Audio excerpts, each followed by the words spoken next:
নমস্কার, আপনারা শুনছেন বেঙ্গলি ক্লাসিক স্টোরি চ্যানেল মৌমিতার সাথে।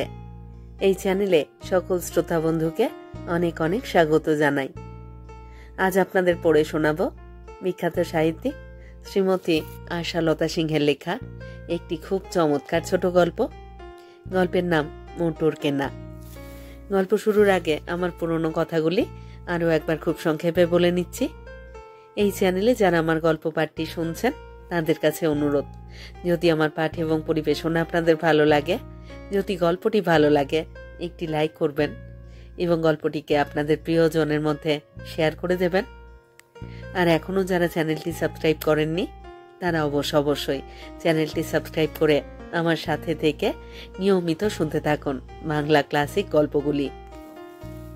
আর কথা বাড়িয়ে সময় নষ্ট করছি না, শুরু করছি আজকের গল্প মোটর কেনা।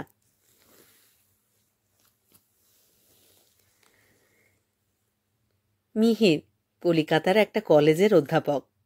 মাহিনা মন্দ পায় না।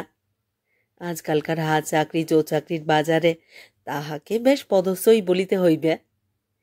কিন্তু লোকটা বড় অধিক শৌখিন। বাড়িখানি যেন ছবির মতো। একা মানুষ, এখনো বিবাহ করে নাই, তবু গোটা দুই চাকর, একটা রাঁধুনি, একটা মালি আছে। যাহা আয় হয় তাহাতে খরচ কুলায় না, টিউশনি করিতে হয়। বন্ধু বান্ধব তাহার সহিত প্রায়ই তর্ক করে, তোর এত বড় একটা বাড়ি, এমন একটা বাগান, এত লোকজন রাখিবার দরকারটা কি বোঝাও দেখি? একা মানুষ, তোমার এত কি খরচ? মিহির মাথার উপরকার বিজরি পাখাটা খুলিয়া দিয়া গোলাপের তোড়াটা হইতে একটি ফুল হাতে লইয়া নাড়াচাড়া করিতে করিতে বলে, জীবনযাত্রার স্ট্যান্ডার্ডটা যত উঁচুতে রাখতে পারা যায় ততই মানুষের হৃদয় মন প্রসার লাভ করে। তাকিয়ে দেখো দিকে একবার ইউরোপের দিকে, সেখানকার একজন সামান্য মধ্যশ্রেণীর লোকও আমাদের মধ্যবিত্ত সম্প্রদায়ের চেয়ে বেশি সভ্য, বেশি কালচার। তার কারণ কি জানো? তাদের উন্নত ধরনের জীবনযাত্রা। ধরো সেখানে সামান্য একজন চাষা কি শ্রমিকের বাড়ি যাও, দেখবে ঘরটি কেমন আসবাব দিয়ে সাজানো। ঘরের সামনে যেমনই হোক সামান্য এক টুকরো বাগান আছে, খাবারের ঘরে টেবিল চেয়ার কাবার্ড স্টোভ সব সাজানো। জীবনটা সুনিয়ন্ত্রিত, সৌন্দর্যময় পারিপার্শ্বিকে থাকে। বন্ধুরা মুখ টিপিয়া হাসিয়া বলে, তুমি ইউরোপে জন্মাইতে জন্মাইতে দৈবাত এই দেশে জন্ম লইয়াছ। সেদিন আমার ইহাই লইয়া তর্ক উঠিয়াছিল। আষাঢ় মাস, কলিকাতার গদ্যময় দৃশ্যের মাঝেও আকাশে বাতাসে নববর্ষার একটুখানি রং ধরিয়াছে। অসিত মিহিরের সহকর্মী। বিকালের দিকে হঠাৎ সেদিন বৃষ্টি আসায় কলেজ পেরতা সে মিহিরের বৈঠকখানায় আসিয়া বসিল, কারণ তাহার নিজের বাড়ি অনেক দূরে। মিহিরের ছবির মতো সুন্দর ছোট বাড়িখানি কলেজের খুব কাছে। চাকর আসিয়া চা দিয়া গেল। বেয়ারা চুরুট টেস্টের সামনে আনিয়া ধরিল। চাহিয়া চাহিয়া হঠাৎ ফোঁস করিয়া একটা নিঃশ্বাস ফেলিয়া অসিত কহিল, যতই বাড়ি সাজাও আর পিলিতি কায়দা কানুন করো, এই বাড়িতে, একা বাড়িতে মন টেকে কেমন করে হে? এমন বর্ষায় মনটা কি কেমন কেমন করে না? এবার একটা বিয়ে করে ফেলো, তোমার যে সবই অদ্ভুত হে। যারা এক পয়সা রোজগার করছে না তারাও দেখছি 2-4 হাজার টাকা পণ নিয়ে দিব্যি পটপট করে বিয়ে করে ফেলছে। যত বাধা সংকোচ কি তোমারই বেলায়? বলো তো ঘটকালি করি। আমার জানা দিব্যি একটি মেয়ে আছে, আইয়ে সেকেন্ড ইয়ারে পড়ে, গান বাজনাও জানে, সকল রকমেই বেশ অ্যাকমপ্লিসড। মিহির চায়ের পেয়ালায় চুমুক দিয়া কহিল, বলো কি, একা নিজের খরচই পেরে উঠছি না, বিয়ে করলে সামলাবো কেমন করে? অসিত একটু রাগিয়া বলিল, তোমার এই কথার জবাব দিতে হলে তোমাকে একবার আমার বৌদির। পিস্তু তো ননদের বাড়িতে নিয়ে যাওয়া দরকার। বৌদির পিস্তু তো নন্দাই, কি একটা আপিসে টাকা সাটেকে চাকরি করে। বাড়িতে মা আছেন, স্ত্রী আছে, গুটি সাতার ছেলে মেয়ে আছে। তবুও কি সংসার অচল নাকি? একরকম করে চলে যাচ্ছে। যিনি জীব দিয়েছেন তিনি আহার দিচ্ছেন। বাইরে জোরে চাপিয়া জল আসিল। সেই দিকে তাকাইয়া একটু অন্যমনস্ক হইয়া মিহির বলিল, মাঝে মাঝে একা থাকতে ভালো লাগে না অবশ্য, কিন্তু হয়েছে কি জানো, ধরো আজ যদি বিয়ে করি, আমার স্ত্রী এসে প্রয়োজনের সময় বাসে, ট্রামে, ভাড়াটে ট্যাক্সিতে চড়লে তা আমি কিছুতেই বরদাস্ত করতে পারবো না। ছোটখাটো গাড়ি একটা কিনতেই হবে, বাড়ির সামনে টেনিসের ছোটখাটো লনও একটা করতেই হবে। তারপর অসিতার সহ্য করিতে না পারিয়া কহিল, থামো, ঢের হয়েছে। আমাদের দেশটাকে আর আমেরিকা বানিয়ে তুলো না। এখানে স্ত্রী এসেই মোটরে চেপে টেনিস খেলে বেড়াবে না, বরঞ্চ রান্নাঘরে রাঁধুনিকে ছুটি দিয়ে কম খরচে ভালো করে সংসার চালাবে। নাও নাও, আর আপত্তি করো না তো। কাল থেকেই ঘটকালি শুরু করে দিই। আমার সঙ্গে যেও, বরঞ্চ মেয়েটিকে একবার দেখে এসো। আপনি মত বদলে যাবে এবং তখন বলতে বাধ্য হবে, বদলে গেল মতটা, ছেড়ে দিলাম পথটা। মর্ষা রজনীর মায়া তখন একটু একটু করিয়া মিহিরের মনের উপর রং ধরাইতেছে। সে হ্যাঁ না কিছুই না বলিয়া চুপ করিয়া রহিল। সেই অসতর্ক মুহূর্তে অসিত তাহার ভবিষ্যৎ কার্যপ্রণালীর একটা ক্রম স্থির করিয়া রহিল। বস্তুত মিহিরের একটুখানি চুপ করিয়া থাকার সুযোগ লইয়া ব্যাপারটা যে এতদূর গড়াইবে তাহা সে ভাবে নাই।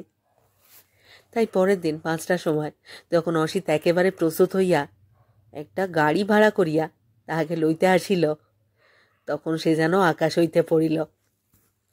কিন্তু অসিতের হাত হইতে পরিত্রাণ পাইবার উপায় ছিল না। মেয়েটি অসিতের নিকট আত্মীয়া, তাহার বৌদির ছোট বোন। গরিব ঘরের মেয়ে, কিন্তু রূপগুণ আছে। বৌদিদি অসিতকে অনেক অনুরোধ এবং মিনতি করিয়া একটি ভালো ছেলে খুঁজিয়া দিতে বলিয়াছিলেন। শ্যামবাজারের ছোট দ্বিতল একখানি বাড়ির সামনে আসিয়া গাড়ি দাঁড়াইল। সদরের দরজায় চওড়া পাড়ের শাড়ি ছেঁড়া পাড় একত্রে জড়িয়া সেলাই করা বিচিত্র বর্ণের এক পর্দা ঝুলিতেছে। বারান্দায় কেরোসিনের টিনে এবং 2-4টি টবে মাটি ভরিয়া বেলা, জুঁই, রজনীগন্ধার গুচ্ছ 2-1টি ফুটিয়াছে। সর্বত্রই সুরুচি সহিত আর্থিক অনটনের মিশ্রণ ওতপ্রোত হইয়া চোখে পড়িতেছে। বাণী মধ্যবিত্ত অসচ্ছল ঘরের মেয়ে, কিন্তু দেখিতে ভারী সুশ্রী এবং লেখাপড়া না জানিলে আজকালকার দিনে ভালো ঘরে মেয়ের বিবাহের কোনো আশা নাই জানিয়া তাহার পিতা কোনো মতে স্কুল কলেজেও তাহাকে পড়াইয়াছেন। সামনের বছরে সে আইয়ে দিবে। দেখাইবার সময় বাণীকে রুজ কিংবা লিপস্টিক দেওয়া হয় নাই। কোনো অঙ্গরাগ কিংবা কৃত্রিম ভ্রূলতা অঙ্কন এ সকল আটও খাটানো হয় নাই। কারণ তাহাদের ঘরে বিস্তর খুঁজিল এক-আধটা হিমানি বা সস্তা দামের একখানা গায়ে মাখা সাবান ছাড়া কিছুই মিলিবে না। তথাপি বাণীদের অনাড়ম্বর সাদাসিধে সদরের ঘরটিতে বাণীর অসজ্জিত শান্ত মূর্তিখানি চমৎকার মানাইয়াছিল। লাল পাড়ের ফরাসডাঙা শাড়ি, গায়ে লাল সিল্কের ব্লাউজ, চুলটা তাহার দিদি ওরই মধ্যে একটু নামাইয়া একটা এলো খোঁপা বাঁধিয়া দিয়াছে। হাতে প্লেন 2 রুলি, গলায় তাহার দিদির চেন হারটা, কানেও দিদির দেওয়া লাল পাথরের 2টি দুল। মিহির দেখিয়া মুগ্ধ হইয়া গেল এবং মোটর ও টেনিস লনের দুশ্চিন্তা ভাবিতে ভাবিতে, হ্যাঁ না করিতে করিতে এক সময় মতো দিয়া ফেলিল। ঠিক বুঝিতে পারিল কিনা বলিতে পারি না, কিন্তু মিহিরের মনে হইল তাহার সম্মতি বুঝিতে পারিয়া বাণীর গমনোদ্যতা মুখখানি সহসা একটু উজ্জ্বল হইয়া উঠিল, কিন্তু ভালো করিয়া ঠাহর করিবার পূর্বেই সে দৃষ্টির অন্তরালে চলিয়া গেল। বিয়ের আর মাত্র সপ্তাহখানেক দেরি। নূতন গৃহসজ্জায় মিহির ঘর দুয়ার ভারাক্রান্ত করিয়া ফেলিল। বাগানের মালিরা ব্যস্ত হইয়া ফুলের নূতন নূতন কেয়ারি করিতে লাগিল, নূতন ফ্যাশনে পাতাবাহারের প্যাটার্ন ছাঁটিতে লাগিল। ইলেকট্রিক স্টোভ, হিকমিক কুকার, ফ্লাস্ক প্রভৃতি আধুনিক গৃহস্থালির যত উপকরণ মিহির ঘরে আনিয়া বোঝাই করিতে লাগিল। সে নিজেই নিজের কর্তা, আত্মীয় স্বজন বা অভিভাবকের বড় একটা বালাই নাই। ড্রয়িং রুম, শয়নঘর, বসিবার ঘর, কাপড় ছাড়িবার ঘর, ভোজন কক্ষ, স্নানের ঘর ইত্যাদি যথাসাধ্য যথোচিত সজ্জায় সাজাইয়াও তাহার তৃপ্তি হইল না। বন্ধুরা কহিল বাড়াবাড়ি। অসিত রাগ করিয়া কহিল, বলি শুধু শুধু কতগুলো টাকা অপব্যয় করে তোমার হচ্ছে কি? এর চেয়ে ভারী ভারী দুখানা গয়না গড়ালে অসময়ে কাজে লাগতো। শুনিয়া মিহির অনুকম্পা ভরে বন্ধুর দিকে চাহিয়া কহিল, তুমি আধুনিক যুগের আলোক পাও নাই? তোমার মন এখনো মধ্যযুগে রয়ে গেছে। যাহাই হোক, এমনই করিয়া উদ্যোগ আয়োজনে এক শুভ দিনে বাণীর বিয়ে নির্বিঘ্নে শেষ হইয়া গেল। বাণীর বাপের বাড়ির পাড়ার প্রতিবেশী এবং প্রতিবেশিনীদের ঈর্ষান্বিত দৃষ্টির সম্মুখ দিয়া মেয়েটি তাহার নবজীবনের নতুন গৃহ এবং গৃহস্থালির উদ্দেশ্যে যাত্রা করিল। সকলেই এক বাক্যে কহিতে লাগিল, মেয়েটার কপাল ভালো। আজকাল লেখাপড়া অনেক মেয়েতেই শিখছে, দেখতেও তো বাপু আহামরি কিছু নয়। এমন নির্ঝঞ্ঝাটে বিয়ে হয়ে গেল, একটি পয়সা পণ নেই, দিওয়া তো আর হাঙ্গামা নেই, বরাত ভালো। স্পন্দিত পক্ষে অনেকখানি কৃতজ্ঞতা বহন করিয়া বাণী স্বামী গৃহে আসিল। হাসিয়া সে যেন এক নূতন রাজ্যে পড়িল। এতদিন বাপের বাড়িতে সে নগণ্য তুচ্ছ ছিল। কোনো মতে কলেজ যাইবার সময় একটা ধোয়া শাড়ি জুটাইতে তাহাকে প্রাণান্ত পরিচ্ছেদ হইতে হইত। সকাল হইতে চা, জলখাবার, বাটনা বাটা, কুটনো কোটা ইত্যাদি সারিয়া কলেজের বাস ধরা পর্যন্ত যেন জলস্রোতের মতো কোন দিক দিয়া সময় কাটিয়া যাইত।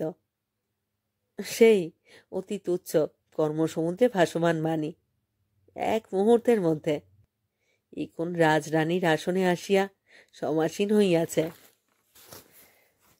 বাড়িতে তেমন শাশুড়ি জাতীয়া কোনো আত্মীয়া বা শাশুড়ি ছিলেন না। মিহিরের আত্মীয়ের সংখ্যা খুব কম। স্থানীয় যাহারা জনকতক নূতন বউ দেখিতে আসিয়াছিলেন, তাহারা ঘণ্টাখানেকের মধ্যেই চলিয়া গেলেন। মিহির আসিয়া খুব কুণ্ঠা সহিত বলিল, তোমার ঘরগুলো ঠিক ইচ্ছা মতো সাজিয়ে উঠতে পারিনি, তবু কাজ চলা গোছের হয়তো হয়েছে। স্নানের ঘরে এখনো একটা বড় বাথটব চাই। কল আছে অবশ্য, তবে একটা ঝর্ণা পাইপের অর্ডার দিয়েছি, দেখে শুনে নাও। আর তো কেউ নেই বাড়িতে যে তোমাকে দেখাশুনো বা যত্ন একটু করতে পারবে।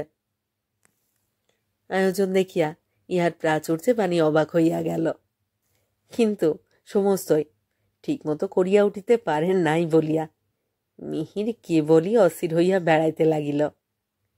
এই অস্থিরতাটা বাণীর কাছে বড় মধুর লাগিল।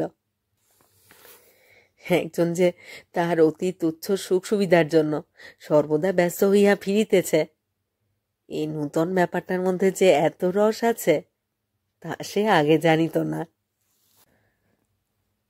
কিন্তু বাণীর গৃহিণীপনা সুচারুচান অনতি বিলম্বে গৃহ সংসারের আনাচে গানাচে প্রত্যক্ষ হইয়া উঠিল। সকালবেলাকার চায়ের টেবিলে হাতের তৈয়ারি কেক, জেলি, সন্দেশ, নিমকি, সিঙাড়া নানাবিধ পাত্রে সুন্দর করিয়া সাজানো। মিহির অবাক হইয়া বলিল, গোবিন্দ চাকরটা এত সব করতে শিখল কবে? আমাকে তো এতদিন ডিমের কাঁচা পোচ আর পোড়া রুটি খাইয়ে খাইয়ে বিরক্তি ধরিয়ে দিয়েছিল।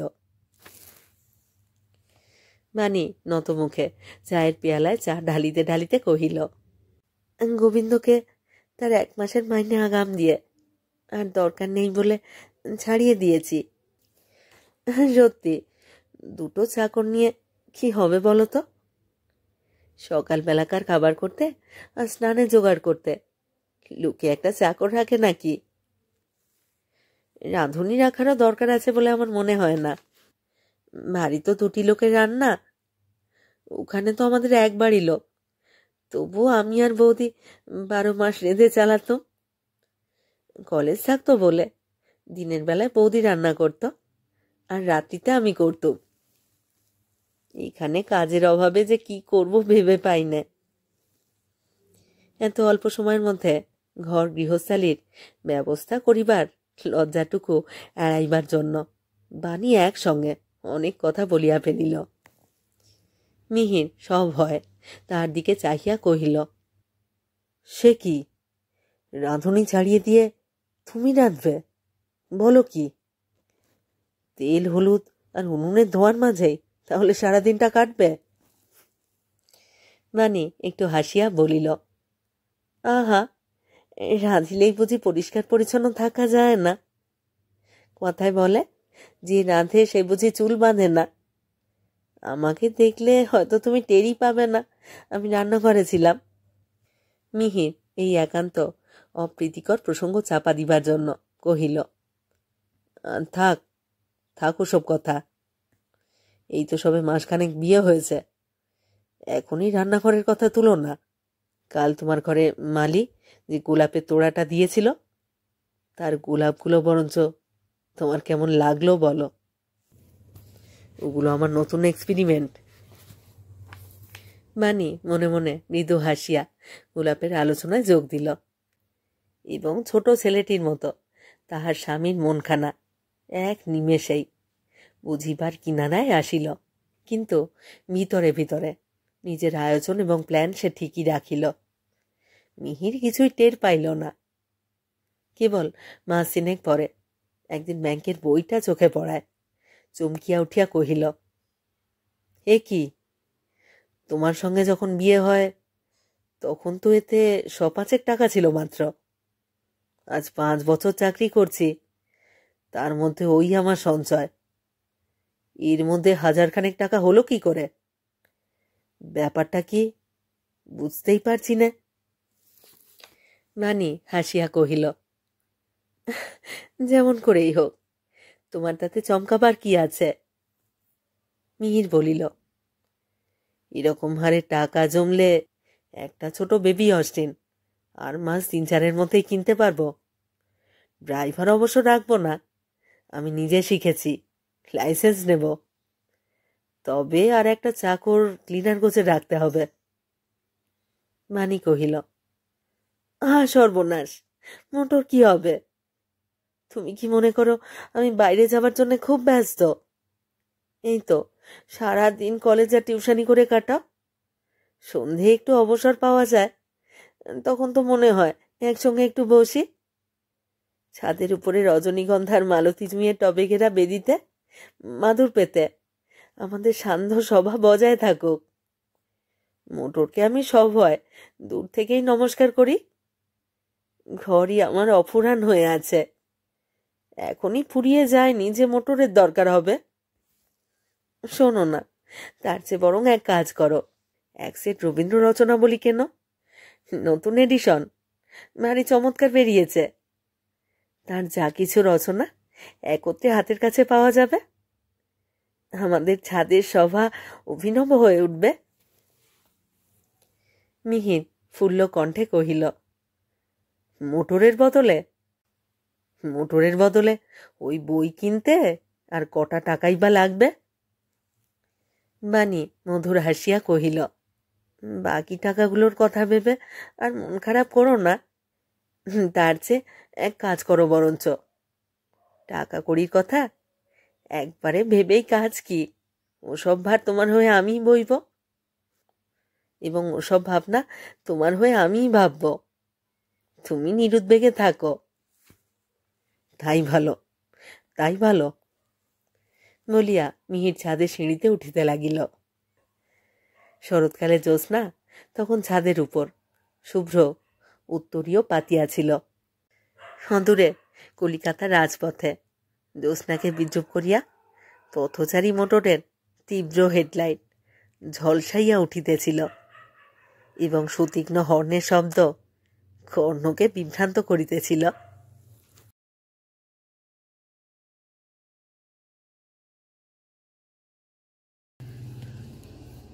শেষ হলো আজকের গল্প, শ্রীমতী আশালতা সিংহের লেখা ছোট গল্প মোটর কেনা।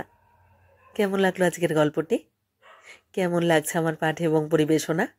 আপনারা যারা এই চ্যানেলে আমার গল্প পাঠ শুনছেন তাদের কাছে বিনীত অনুরোধ, আপনারা আপনাদের মতামত অবশ্যই কমেন্ট বক্সে আমাকে লিখে জানান। আপনাদের মতামত আমার কাছে অত্যন্ত মূল্যবান। আপনাদের মতামত আমার এগিয়ে চলার অনুপ্রেরণা। অপেক্ষায় রইলাম আপনাদের মতামতের। সবাই খুব ভালো থাকুন। ফিরে আসছি খুব শীঘ্র নতুন গল্প নিয়ে।